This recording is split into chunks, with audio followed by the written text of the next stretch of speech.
ولحم طير مما يشتهون وحور عين كأمثال اللؤلؤ المكنون جزاء بما كانوا يعملون لا يسمعون فيها لغوا ولا تأثيما.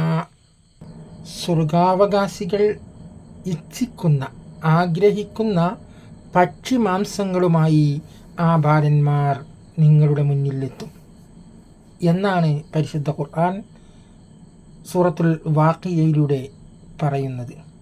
ചിപ്പികളിൽ സൂക്ഷിക്കപ്പെട്ട മുത്തുപോലെയുള്ള വിശാലാക്ഷികളായ വെളുത്ത സുന്ദരിമാരും ആ സ്വർഗത്തിൽ ഉണ്ടാകും.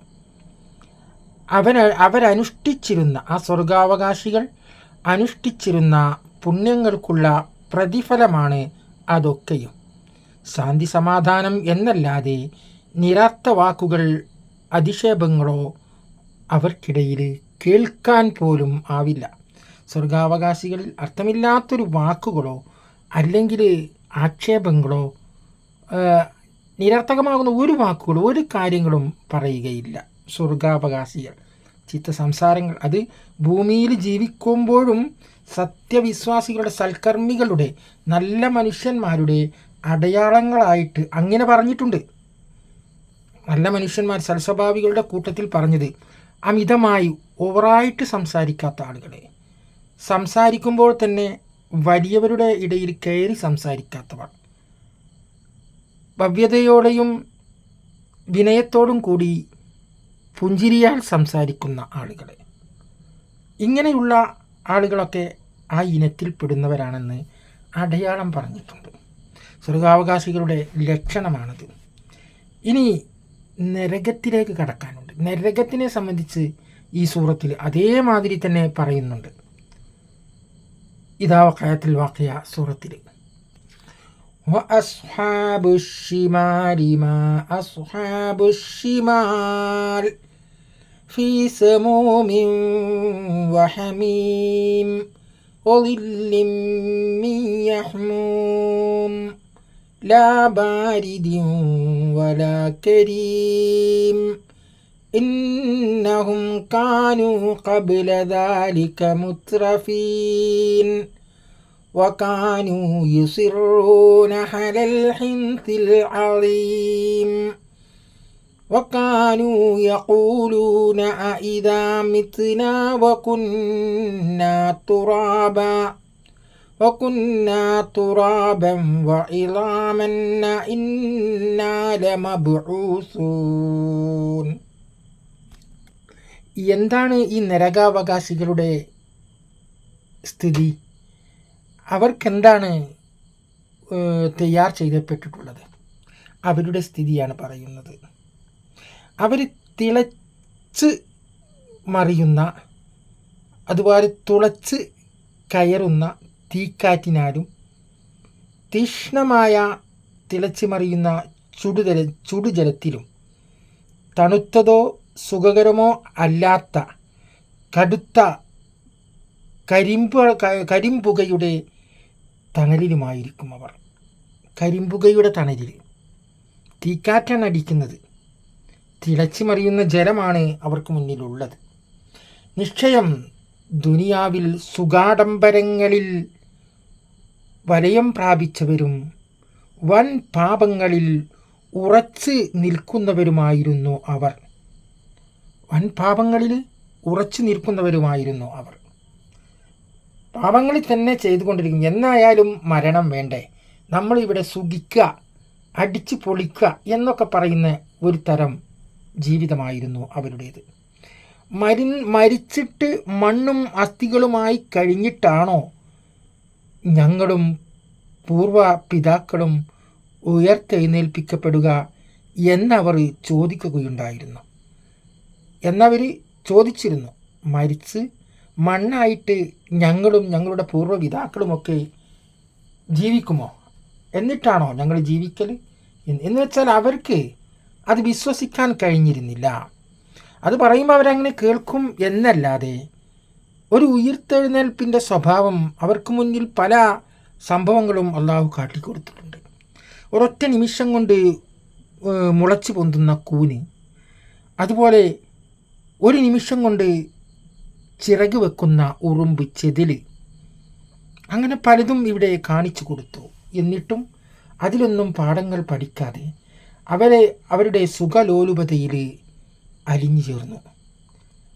അങ്ങനെ ചോദിച്ചു, അവ ആബാഉനൽ കുൽ ഇന്നൽ അവലീന വൽ ആഖിരീൻ എന്ന് പറഞ്ഞു. ആദിമന്മാരും അന്തിമന്മാരുമെല്ലാം തന്നെ ഒരു നിശ്ചിത നാളിലെ കൃത്യസമയം സംഗമിക്കപ്പെടുക തന്നെ ചെയ്യും. ആദ്യമുണ്ടായവരും അവസാനമുണ്ടായവരും എല്ലാവരും കൂടി ഒരു ദിവസം സംഗമിക്കും. അതാണ് ഹസ്ർ, മഹ്ശറ. അപ്പോൾ മഹ്ശർ എന്ന് പറയുമ്പോൾ അത് ഭൂമിയും പെടും എന്ന് അഭിപ്രായമുണ്ട്. പിന്നെ ബാക്കി ഏതൊക്കെ ലോകങ്ങളെന്ന് പറയാൻ കഴിയില്ല. അത്രയ്ക്ക് വിശാലമായ ലോകം വേണമല്ലോ. ഒരു വർഷത്തിൽ ഇവിടെ ഒരു 99 കോടി ജനങ്ങൾ ജീവിക്കുന്നുണ്ടെങ്കിൽ പിറ്റത്തെ വർഷത്തിൽ അത്രയും കോടി ഉണ്ടായിരിക്കണം, അത്രയും കോടി ജനിച്ചിട്ടുണ്ടായിരിക്കാം, അല്ലെങ്കിൽ അതിനേക്കാൾ കൂടുതൽ ജനിച്ചിട്ടുണ്ടായിരിക്കാം, അത്രയും കോടി മരിച്ചിട്ടുമുണ്ടായിരിക്കാം. അപ്പോൾ എത്ര നൂറ്റാണ്ടുകൾ നമുക്ക് മുന്നിലൂടെ കടന്നുപോയി. ഓരോ 100 വർഷത്തിലും എത്ര കോടി ജനങ്ങൾ മരിച്ചൊടുങ്ങുന്നുണ്ട്. അവരെല്ലാവരും എവിടെയാണ്? നമ്മൾ ചവിട്ടി മെതിച്ച് നടക്കുന്ന മണ്ണിലാണുള്ളത്. മണ്ണായി കഴിഞ്ഞിട്ടുണ്ട് എല്ലാവരും മണ്ണായിക്കഴിഞ്ഞു. അതുപോലെ തന്നെ പിന്നെ അല്ലാഹു തആല ഒരു നീതിയാണ് ഖിയാമത്ത് നാളോടുകൂടി നടപ്പാക്കുന്നത്. അതെന്താണ്? അപ്പം ഇത്രയും കാലം നമുക്ക് മുന്നേ ജീവിച്ചു പോയവരെല്ലാം കുറേ കാലം മണ്ണിൽ കിടന്നല്ലോ, മണ്ണായിട്ട് മരിച്ച് മണ്ണിൽ കിടന്നു. അപ്പോൾ ഇനി ഖിയാമത്ത് നാളാകുമ്പോൾ നമ്മിൽ ചിലർ വിചാരിച്ചു കൂടായികയില്ല, എന്ത് മരിച്ചാൽ അന്ന് ഖിയാമത്ത് നാളിൽ മരിക്കുന്നവർ അന്ന് മരിച്ച് പിറ്റന്നാൾ തന്നെ അങ്ങോട്ട് ഉയർത്തെഴുന്നേൽക്കല്ലേ, അപ്പോൾ പിന്നെ അധികകാലം ബർസക്കിൽ കിടക്കേണ്ടതില്ല എന്ന് ചിന്തിക്കും. അങ്ങനെയില്ല. എല്ലാം നശിച്ചിട്ട് കുറച്ചു കാലം അല്ലാഹു തആല ആണ്ട് ശൂന്യമാക്കിയിടും. ഓ യബ്ഖാ വജ്ഹു റബ്ബിക ദിൽ ജലാലി വൽ ഇക്റാം എന്ന് അർ-റഹ്മാനിൽ പറയുന്നുണ്ട്. അവൻ്റെ ദാത്ത് മാത്രം ബാക്കിയാകും. വേറുള്ളതെല്ലാം മലക്കുകളും മനുഷ്യരും ജിന്നുകളും സസ്യലതാദികളും കടലും കരയും ഒക്കെ നശിച്ചു പോകും, ഒന്നും ഇല്ലാതെയാക്കും അവൻ. അപ്പോൾ അവിടെ ചോദിച്ചിട്ടുണ്ട് യബ്ഖാ വജ്ഹു റബ്ബിക ദിൽ ജലാലി വൽ ഇക്റാം എന്ന് പറഞ്ഞിട്ട് പിന്നെ ചോദിച്ചിട്ടുണ്ട് ഫബി അയ്യി ആലാഇ റബ്ബികുമാ തുകദ്ദിബാൻ എന്ന് ചോദിച്ചിട്ടുണ്ട്. എൻ്റെ അനുഗ്രഹങ്ങളിൽ ഏതൊന്നിനെയാണ് നിങ്ങൾ നിഷേധിക്കുക എന്ന്. അതായത് നിങ്ങളോട് ഞാൻ തന്നെയാണ് പറയുന്നത്, ഖിയാമത്ത് ഉണ്ടാകും, എല്ലാതും നശിക്കും, എല്ലാം ശൂന്യമാകും, ഞാൻ മാത്രം ബാക്കിയാകും എന്നൊക്കെ ഞാൻ തന്നെയാണ് പറയുന്നത്. പിന്നെ എങ്ങനെയാണ് നിങ്ങൾ എൻ്റെ അനുഗ്രഹങ്ങളെ നിഷേധിക്കുക? ഏതിനെയാണ് നിങ്ങൾ തള്ളിപ്പറയുക എന്ന് ചോദിക്കുകയാണ് അല്ലാഹു തആല. എന്നിട്ട് പിന്നെ അവിടുന്ന് ഈ ഇദാ വഖഅത്തിൽ വാഖിയയിൽ പിന്നെയും തുടരുകയാണ്. എന്നിട്ട് വാഖിയ സൂറത്ത് തുടരുകയാണ്.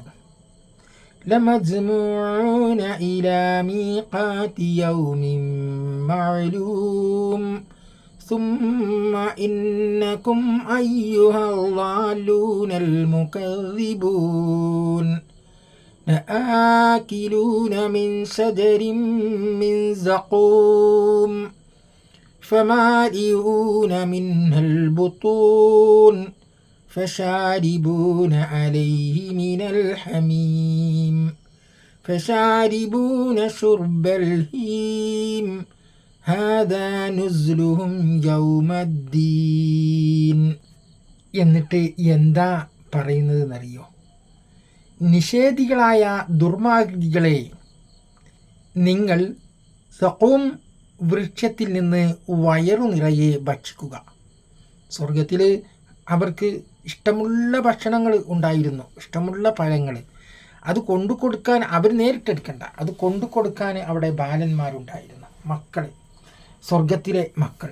എന്നാൽ ഇവിടെ ഉള്ള സ്ഥിതി അതല്ല. ഇവിടെ നിങ്ങൾ തന്നെ ആർത്തിയോടെ ചെന്ന് കഴിക്കുകയാണ്, തിന്നുകയാണ്. നിങ്ങൾക്ക് അതിനോടൊപ്പം ആ നരകത്തിൽ ഒരു വിശപ്പും അല്ലാഹു തആല നൽകും.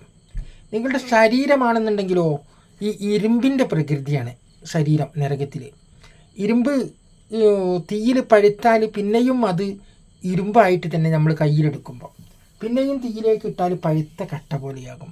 അപ്പോൾ അതേപോലെ മനുഷ്യൻ്റെ ശരീരം അത് കത്തിങ്ങണ്ട് തിളങ്ങി നിന്നാലും അത് ശരീരം തന്നെയായി രൂപാന്തരപ്പെടും. അതിൻ്റെ ഉള്ളായിട്ട് തന്നെ നിൽക്കും. ഉള്ളു പൊള്ളയായിട്ട് നിൽക്കുന്ന അതിനിക്ക് വിശപ്പ് അതിൽ അല്ലാഹു തആല ഉണ്ടാക്കും. അവിടെയും അല്ലാഹു തആലയുടെ വിധികളും പ്രവർത്തനങ്ങളും ഒക്കെ ഇങ്ങനെ തുടർന്നു കൊണ്ടിരിക്കുകയാണ്. ആ സഖൂം മരത്തിൻ്റെ പഴങ്ങൾ വയറ് നിറയെ നിങ്ങൾ ഭക്ഷിക്കുന്നതും അതിനു മീതെ നിങ്ങൾ തിളച്ച് പൊള്ളുന്ന ഹൃദയം തുളച്ച് കയറുന്ന നരകജലത്തിൽ നിന്ന് ദാഹിച്ച് വലഞ്ഞുകൊണ്ട് ആർത്തിയോടെ മോന്തിക്കുടിക്കുന്നതുമായിരിക്കും. ഇതാണ് അവരുടെ അവസ്ഥ, നരകക്കാരുടെ അവസ്ഥ. ഈ ഒരു അവസ്ഥ നരകത്തിൽ വീണ എല്ലാവർക്കും ഉള്ളതാണ്. നരകത്തിൽ വീണ എല്ലാവർക്കും എന്ന് പറയുമ്പോൾ വിശ്വസിച്ചവർക്കും വിശ്വസിക്കാത്തവർക്കും നരകാവകാശിയാവാൻ, നരകത്തിൽ കടക്കാൻ വേണ്ട തെറ്റുകൾ ചെയ്തവനിക്ക് അതിലേക്ക് വീഴുമ്പോൾ ഈ ഒരവസ്ഥയുണ്ടാകും. ഈ ശിക്ഷകളിൽ നിന്ന് ശിക്ഷ അനുഭവിച്ച ശേഷമാണ് അവൻ നരകത്തിൽ നിന്നും സ്വർഗത്തിലേക്ക് നരകമോചനം ഉണ്ടാവുക. അപ്പോൾ അതിൽ ഒരുപാട് ആളുകളുണ്ട്. നരകമോചനം ആർക്കൊക്കെ? ആത്മഹത്യ ചെയ്തവർക്കുണ്ട്, അതുപോലെ തന്നെ വൻപാപങ്ങൾ ചെയ്തവർക്കുണ്ട്. ഈ വൻപാപങ്ങൾ ചെയ്തിട്ട് അതിന് മാപ്പ് ചോദിക്കാതെ അത് പൊറുക്കപ്പെടേണ്ട പരിഹാരങ്ങൾ ചെയ്യാതെ മരിച്ചു പോയവർ എന്ന് വെച്ചാൽ വ്യഭിചാരം ചെയ്താൽ 101 അടി അടിക്കണം എന്നുണ്ട്.